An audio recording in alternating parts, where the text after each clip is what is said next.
Hi friends, I'm coming to you today from the infant room in the nursery.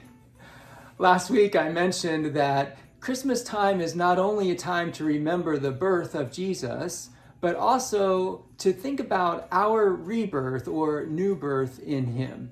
And so today I want to continue in that line of thinking.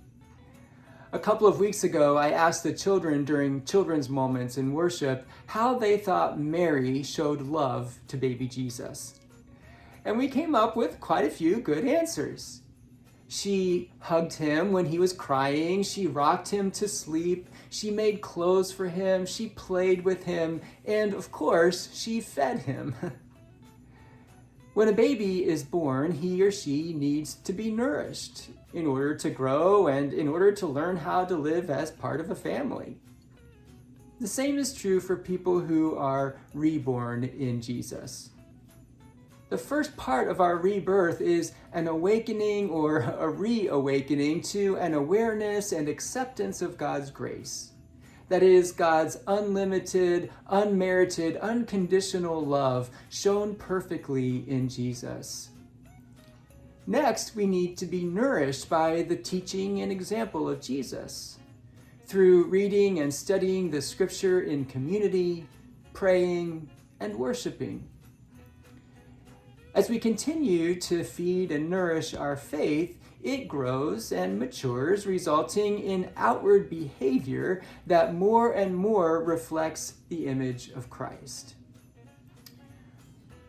Now, a child's development includes social maturing just as much as physical.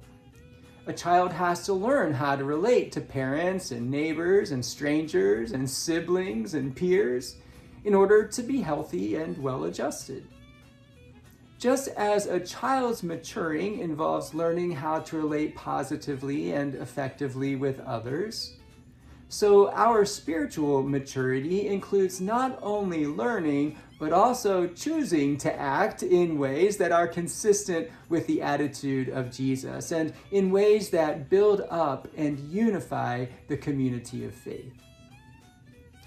In the Apostle Peter's first letter, he writes, "Now that you have purified your souls by your obedience to the truth, so that you have genuine mutual love, love one another deeply from the heart. You have been born anew.